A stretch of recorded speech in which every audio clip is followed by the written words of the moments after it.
Bashundhara LP gas, ভরসা রাখুন, স্বাচ্ছন্দ্যে থাকুন। স্বাস্থ্যবিধি মানার বালাই করোনায় আজ সর্বোচ্চ প্রায় ৬,৫০০ আক্রান্ত, মৃত্যু ৫৯ জনের। আসতে পারে কঠোর বিধিনিষেধ, আভাস প্রধানমন্ত্রীর। কোভিড পরিস্থিতি নিয়ন্ত্রণে বইমেলা ও পর্যটন কেন্দ্র বন্ধের আহ্বান পরামর্শ কমিটির। ৩৭১টি ইউনিয়নের নির্বাচন স্থগিত করল ইসি। করোনায় বাধাগ্রস্ত হবে না পদ্মা সেতুর কাজ, মানা হচ্ছে স্বাস্থ্যবিধি। বর্ষার শেষে সড়কে পিচ ঢালাই ২০২২-এর মার্চে খুলে দেওয়ার আশা।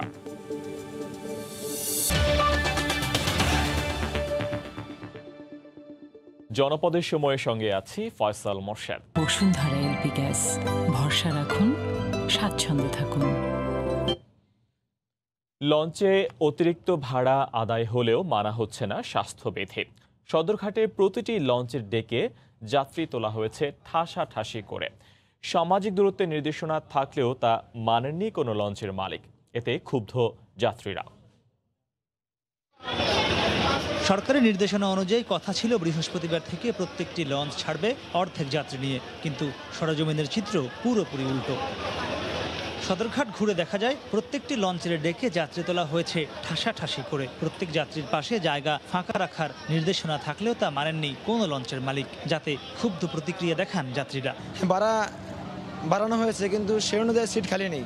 দুইজনের সিটে একজন নেওয়ার কথা ছিল, এখন তো প্রতি সিটই লোক মানুষ দিতে আছে আগের মতন, কিন্তু ভাড়া আমার করতে বাড়াই নিব। তাদের সংখ্যা গাদাগাদি করে স্বাস্থ্যবিধি উপেক্ষা করে ডেকে এভাবে যাত্রী নিয়ে লঞ্চ থেকে উল্টো করোনা ছড়াতে পারে। আগে যেরকম নিচ্ছে যাত্রী আজকেও সেরকমই নিতেছে। গায়ের উপরে গায়ে কোনো ফাঁকা নেই, সব স্থানে যাত্রী দিতেছে। এই যে আপনারা দেখেন, এই যে সব স্থানে যাত্রী আছে, এতে তো করোনা নিয়ন্ত্রণ করা কোনো যাবে না। বিএডব্লিউটি বলছে নির্দেশনা মানাতে ম্যাজিস্ট্রেট সহ মাঠে রয়েছেন তারা। শুক্রবার থেকে ডেকে রং করে সিট নির্দিষ্ট করে দেওয়া হয় বলেও জানায় সংস্থাটির সদরঘাটের ট্রাফিকের প্রধান। প্রতিটা লঞ্চের মাস্টার এবং মালিককে আমরা নির্দেশনা দিয়েছি, তারা আমাদের আইন মেনে চলবে এবং ডেকে 50% যাত্রী নিবে। কেবিনের যাত্রী যা আছে তা নিতে পারবে এবং যে সকল লঞ্চের চেয়ার সিস্টেম আছে সেখানে আমরা একটা সিট পর আমরা ক্রস দেওয়ার ব্যবস্থা নিয়েছি। পুরোপুরি সাফল্য নিতে আমাদের ২-১ দিন সময় দিতে হবে। প্রতিদিন ঢাকা থেকে দেশের 22টি জেলায় অর্ধশতাধিক লঞ্চ ছেড়ে যায়। মাহমুদ রাকিব, সময় সংবাদ, ঢাকা। এই মুহূর্তে রাজধানীর সদরঘাটে আছেন সহকর্মী মাহমুদ রাকিব এবং ফার্ম গেটে আছেন কামরুজ্জামান মামুন। সরাসরি যাচ্ছি তাদের কাছে। প্রথমেই যাচ্ছি রাকিবের কাছে, সদরঘাটে। রাকিব, ফয়সাল, বিকেল থেকে এ পর্যন্ত যতগুলো লঞ্চ ঢাকার সদরঘাট থেকে ছেড়ে গিয়েছে প্রত্যেকটি লঞ্চই স্বাস্থ্যবিধি না মেনে কিংবা অর্ধেক যাত্রী না নিয়েই পুরোপুরি আগের নিয়মে দেখে যাত্রী বোঝাই করেই ঢাকা ছেড়েছে। এবং আপনি এখনও দেখছেন সদরঘাটে কিন্তু যাত্রীদের ঢল, এত পরিমাণ যাত্রী আসছে। সবাইকে যখন লঞ্চগুলোকে নেওয়া হবে নিশ্চিতভাবে কিন্তু লঞ্চের দিকে কোনো জায়গা থাকবে না। আমরা দু একটি লঞ্চ একটু দেখাতে চাই, লঞ্চের ভিতরে কী অবস্থা, ডেকের কী অবস্থা। যদি একটু দেখাই যে যেটি নৌ পরিবহন মন্ত্রণালয় থেকে বলা হচ্ছে প্রত্যেকটি লঞ্চে যাত্রী নেওয়া হবে আগের তুলনায় অর্ধেক, ভাড়া নেওয়া হবে 60% বেশি। কিন্তু যারা যাত্রী তারা বলছেন যে লঞ্চে ভাড়া ঠিকই নেওয়া হচ্ছে বেশি, অর্থাৎ ঢাকা থেকে বরিশাল ডেকে ভাড়া নেওয়ার কথা আগের নিয়ম অনুযায়ী 250 টাকা, সেটি বাড়িয়ে করা হয়েছে এখন 400 টাকা। কিন্তু কোনো লঞ্চে কিন্তু যাত্রী যে 50% কমানোর কথা সেটি কিন্তু কোনো লঞ্চে করা হয়নি। আপনি এই মুহূর্তে এই যে আমরা লঞ্চটিতে রয়েছি, লঞ্চটিতে ডেক দেখতে পাচ্ছেন যে শত শত যাত্রী কিন্তু এই লঞ্চের ডেকে, একদম এই লঞ্চ কিন্তু টইটুম্বুর ডেকে, অথচ এই ডেকে কিন্তু রং করে বা কোনো একটা ব্যবস্থা করে সিট সিস্টেম যেহেতু নেই, ডেক পুরো একটি ওপেন জায়গা, এখানে কিন্তু রং করে করে ফাঁকা রেখে রেখে সিট সিস্টেম করা যেত, যেটি আমরা গত বছর করোনা হয়েছিল 2-1টি জায়গায় দেখেছি, সেটি কিন্তু করা হয়নি। একদমই ঘেঁষাঘেঁষি করে ঠাসাঠাসি করে এগুলো কিন্তু মানুষ কিন্তু ঢাকা ছাড়ছেন।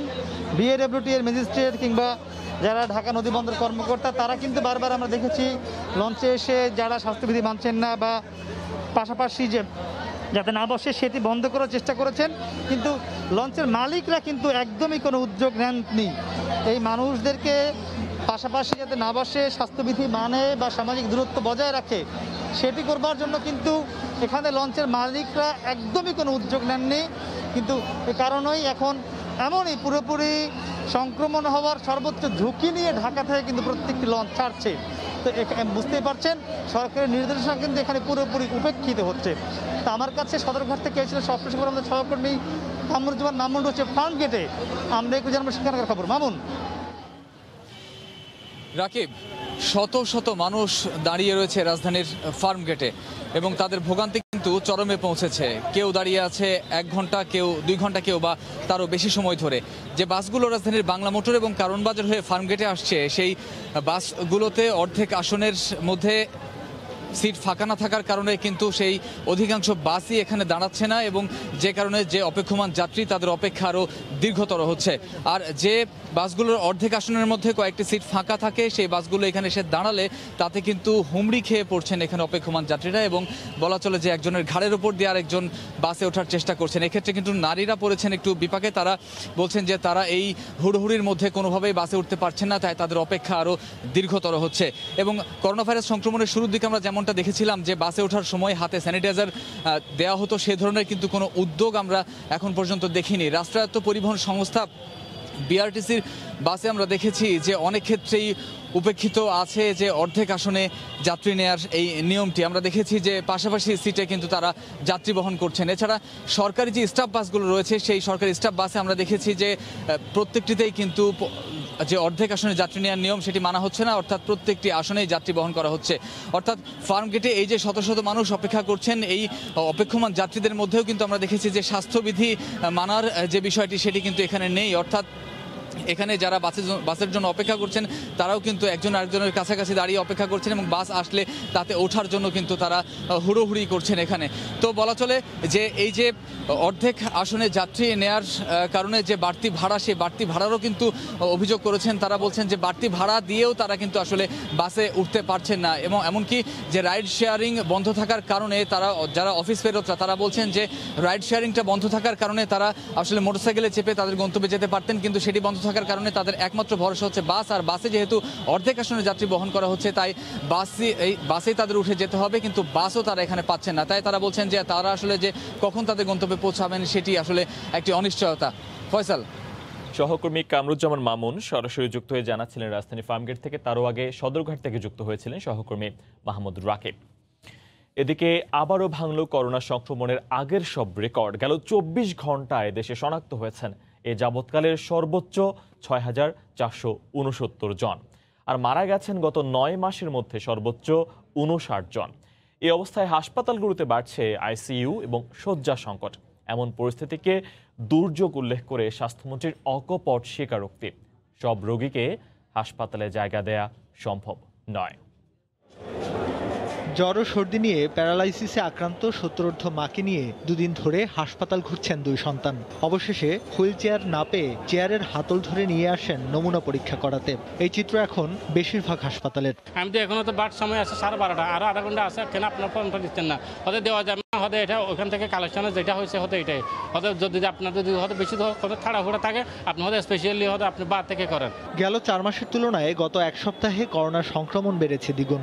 ঢাকা, চট্টগ্রাম সহ বিভিন্ন এলাকার হাসপাতালগুলোতে করোনার রোগীর ভিড় বাড়ায় তৈরি হয়েছে জটিলতা। পরীক্ষার পাশাপাশি আইসিইউ সহ শয্যা পাওয়া নিয়ে ভোগান্তিতে রোগীরা। 100 জনের বেশি তারা করাবেই না, এরকম করে করে হয়রানি করতেছে। আমি আমার মেয়েকে কালকে লাইনে দাঁড়াইও জোর জবরদস্ত একটা ফর্ম নিয়েছি, আজকে আমার হাজব্যান্ডকে নিয়ে আসছি, তাকেও সেই একই অবস্থা, কিন্তু আমি অসুস্থ, আমাকে ফর্ম দেয়নি। আইসিইউ বেড দিতে পারবে না, কারণ 15 লিটার তো বেশি অক্সিজেন এখানে নর্মালি থাকে না, ওটা তো আইসিইউতে যেতে হয়, তখন আইসিইউ ব্যবস্থা করতে পারবে না, ওরা সরাসরি বলে দিচ্ছে। প্রতিদিন হাসপাতালে রোগী ভর্তির ঊর্ধ্বগতিতে উদ্বেগ জানিয়ে স্বাস্থ্যমন্ত্রীর আশঙ্কা পরিস্থিতি নিয়ন্ত্রণের বাইরে। ইতিমধ্যেই হাসপাতালগুলো প্রায় ভরে গেছে, এটা একটা দুর্যোগময় পরিস্থিতি হচ্ছে এবং আমাদের সকলকে বুঝতে হবে যে হাসপাতালের বেড বাড়িয়ে আমরা কিন্তু রোগী সংকলন করতে পারবো না।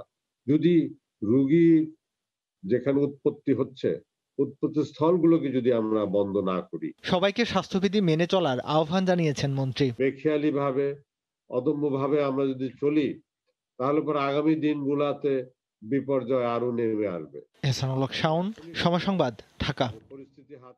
এদিকে করোনা সংক্রমণ রোধে আগের মতো সবকিছু নিয়ন্ত্রণের আভাস দিয়েছেন প্রধানমন্ত্রী শেখ হাসিনা।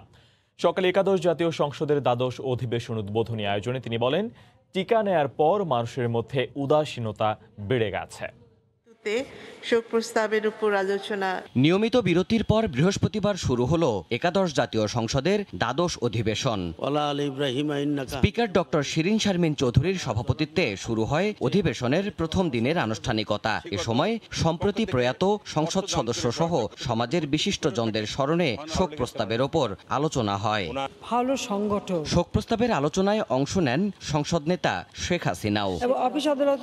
এ সময় মহামারী পরিস্থিতির বিষয়টি উঠে আসে তার কণ্ঠে। প্রধানমন্ত্রী বলেন, করোনার প্রথম ঢেউ নিয়ন্ত্রণে নেয়া ব্যবস্থাগুলো আবারও নেওয়া হতে পারে। 29 মার্চ, 30 মার্চ, 31 মার্চ এমন দ্রুত বেড়ে গেছে যেটা চিন্তাও করা যায় না। আসলে আমরা যেহেতু ভ্যাকসিন দেওয়া শুরু করেছি বলে বোধহয় মানুষের মাঝে একটা বিশ্বাস জেগে গেছে কিছুই বোধহয় হবে না। কিন্তু আমি মাননীয় স্পিকার বারবার বলছিলাম যে ভ্যাকসিন নিলেও সাবধানে থাকতে হবে। প্রথমে করোনা ভাইরাস যখন দেখা গেল, যেভাবে আমরা সব কিছু নিয়ন্ত্রণে করেছিলাম, আমরা সেইভাবেই আবার আমাদেরকে নিয়ন্ত্রণ করতে হবে। ইতিমধ্যে কিছু নির্দেশনা আমরা দিয়েছি এবং ধীরে ধীরে আমরা চেষ্টা করে যাচ্ছি এটাকে নিয়ন্ত্রণে আনতে, কিন্তু সেই ক্ষেত্রে জনগণের সহযোগিতা দরকার।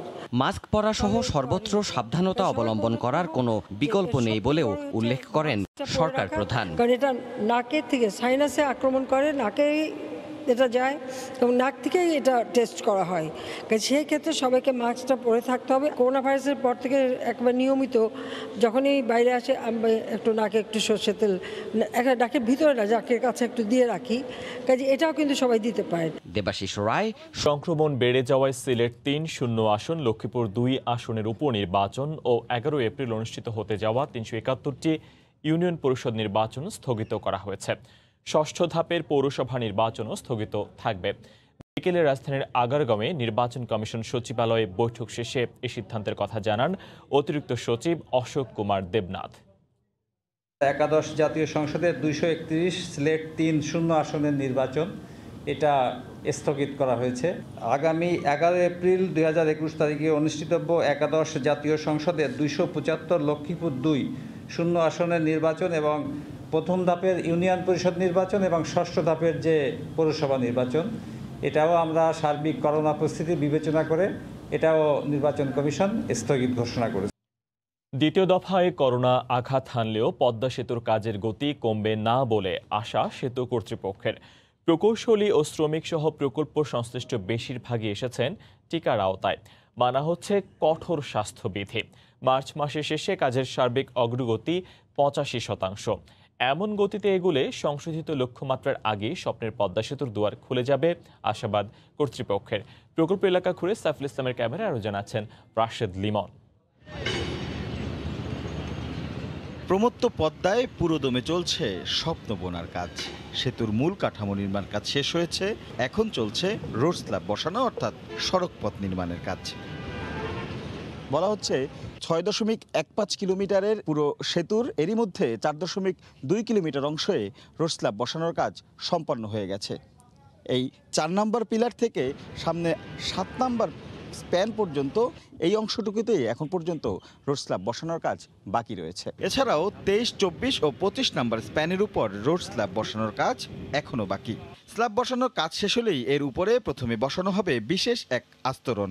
এরপর 4 ইঞ্চি পিচ ঢালাই হলেই শেষ হবে সড়ক পথের পুরো কাজ। আবার সংক্রমণ বাড়লেও থেমে নেই গতি। কঠোর স্বাস্থ্যবিধি মেনেই 3 শিফটে কাজ চলছে। মাস্ক পরে সবসময় কাজ করি, আবার সবসময় হাউসের ভিতরেই থাকি। আর করোনা নিয়ে কোনো ঝামেলা নেই, কারণ প্রত্যেকেই ভ্যাকসিন নিয়েছে। এ দফায় প্রস্তুতি ভালো থাকায় এখনই কাজের গতি কমানোর পরিকল্পনা নেই। আমাদের কাজের গতি আমরা আগের মতোই রেখেছি, এটা অব্যাহত আছে এবং সেই প্রস্তুতি আমাদের ওখানে হাসপাতালগুলোতে আমরা এটা রেখেছি। রিভাইজ টার্গেটে আসছে বছরের জুনের কথা থাকলেও সেতু কর্তৃপক্ষ বলছে 2022 সালের মার্চেই খুলে দেওয়া হতে পারে পদ্মা সেতু। মূল কাজের জন্য আমাদের 2022 সালের জুন পর্যন্ত সময় আমরা পেয়েছি। আমরা তো টার্গেট করেছি মার্চেই সেতুটা চালু করা। শতভাগ নিজস্ব অর্থায়নে 30,000 কোটি টাকা ব্যয়ে তৈরি হচ্ছে দেশের দীর্ঘতম পদ্মা সেতু। রাশেদ লিমন। বঙ্গবন্ধু নবম বাংলাদেশ গেমসের আনুষ্ঠানিক উদ্বোধন করে সবাইকে স্বাস্থ্যবিধি মেনে চলার আহ্বান জানিয়েছেন প্রধানমন্ত্রী শেখ হাসিনা। এবারের গেমসে 31টি ডিসিপ্লিনে অংশ নিচ্ছেন প্রায় 5,500 অ্যাথলেট। শুরুতেই মার্চ পাস্টে অংশ নেন 8 বিভাগ ও সার্ভিসেস দলগুলোর ক্রীড়াবিদরা। এরপর শপথ বাক্য পাঠ করেন আর্চার রোমান সানা। অনুষ্ঠানে উপস্থিত ছিলেন বাংলাদেশ অলিম্পিক অ্যাসোসিয়েশনের সভাপতি ও সেনা প্রধান জেনারেল আজিজ আহমেদ, যুব ও ক্রীড়া প্রতিমন্ত্রী জাহিদ আহসান রাসেল ও অলিম্পিক অ্যাসোসিয়েশনের মহাসচিব সৈয়দ শাহেদ রেজা। প্রধানমন্ত্রীর উদ্বোধনের পর গেমসের মশাল প্রজ্বলনে অংশ নেন সাঁতর মাহফুজা খাতুন শিলা ও গলফার সিদ্দিকুর রহমান। এরপর মনোমুগ্ধকর আতশবাজিতে আলোকিত হয়ে ওঠে রাতের আকাশ। ফুটিয়ে তোলা হয় বাংলাদেশের ঐতিহ্য ও খেলাধুলার সাফল্যকে। বঙ্গবন্ধু নবম বাংলাদেশ গেমস 2020 যা 2021 1 এপ্রিল সূচনা হয়েছে, তার শুভ উদ্বোধন ঘোষণা করছি। আমি খেলাধুলা নিজেও পছন্দ করি এবং সবসময় যে কোনো খেলা আমি নিজে মাঠে উপস্থিত থাকতে চেষ্টা করেছি অতীতে, কিন্তু এবার পারলাম না। এটা সত্যি আমার জন্য খুব দুঃখজনক। তারপর আমি বলবো যে আমি সকলের নিরাপত্তার কথা চিন্তা করে আসিনি। তো আমি আশা করি যে এখন থেকে 31টা ডিসিপ্লিনে যে খেলাগুলি অনুষ্ঠিত হবে, প্রত্যেকে আপনারা স্বাস্থ্য সুরক্ষাটা একটু মেনে। জনপদের সময় সাতক্ষীরার আশাশুনিতে 3 দিনেও মেরামত হয়নি জোয়ারের পানির তোড়ে ভেঙে যাওয়া বেড়িবাঁধ, বরং নতুন করে ভাঙন দেখা দিয়েছে আরও 6টি স্থানে। মানবেতর জীবনযাপন করছেন 4 গ্রামের পানিবন্দী মানুষ। সাতক্ষীরার প্রতিনিধি মমতাজ আহমেদ বাপির পাঠানো তথ্য ছবি নিয়ে রিপোর্ট। ভাঙন ঠেকাতে অনেকটা যুদ্ধে নেমেছেন ক্ষতিগ্রস্ত এলাকাবাসী। জিওব্যাগ ও মাটি ফেলে ঠেকানো যাচ্ছে না জোয়ারের তোড়ে ভেঙে যাওয়া এ বেড়িবাঁধ। উল্টো আরও 6টি স্থানে দেখা দিয়েছে ভাঙন। কলকলিয়ে লোকালয়ে ঢুকছে পানি, ভেঙে গেছে স্থানীয় সড়ক। ভাটার সময় পানি কিছুটা কমলেও জোয়ারের পানিতে থই থই করছে আশাশুনি উপজেলার দয়ার ঘাট ও জেলেখালি সহ 4টি গ্রাম। শুকনো খাবার ও বিশুদ্ধ পানির সংকট ছাড়াও ভেঙে পড়েছে স্যানিটেশন ব্যবস্থা। এ অবস্থায় মানবেতর জীবন পার করছেন দুর্গতরা। আমাদের কি দুর্দিন একমাত্র আল্লাহ জানে, তাছাড়া জনগণকে জানবে না। এমন ভাবে স্রোতের পানি আসছে, জোয়ারের পানি, যে বাড়িঘরগুলো বিধ্বস্ত, রাস্তাগুলো সম্পূর্ণ বিধ্বস্ত। রান্না খাওয়ার জায়গা নেই, ছেলেপিলি না খাইও দিন কাটি যাইতেছে। এই বাঁধটা যাতে পুনর্নির্মাণের জন্য আশু হস্তক্ষেপ কামনা করে আমাদের মাননীয় প্রধানমন্ত্রী, যাতে টেকসই বেড়িবাঁধের জন্য তার জোর যাবে। দ্রুত বেড়িবাঁধ মেরামত সহ ক্ষতিগ্রস্তদের পাশে দাঁড়ানোর কথা জানালেন উপজেলা নির্বাহী কর্মকর্তা। খুব দ্রুতই সাহায্য এসে পৌঁছাবে এবং পানি উন্নয়ন বোর্ডে যারা আছে যে কাজটি করে ফেলতে এবং দ্রুতই তাদের মাঝে সাহায্য সহযোগিতা পৌঁছে যাবে। মঙ্গলবার দুপুরের দিকে পূর্ণিমার জোয়ারে নদীর পানি বেড়ে আঘাত হানে দরিয়াঘাট বেড়িবাঁধে। এতে বাঁধ ভেঙে প্লাবিত হয় বিস্তীর্ণ এলাকা, ধসে পড়ে প্রায় 300 কাঁচা ঘরবাড়ি, ভেসে যায় অন্তত 350 মাছের ঘের। সময় সংবাদ, সাতক্ষীরা। এই পর্যায়ে শীর্ষ সংবাদ জানিয়ে দিচ্ছি আরেকবার।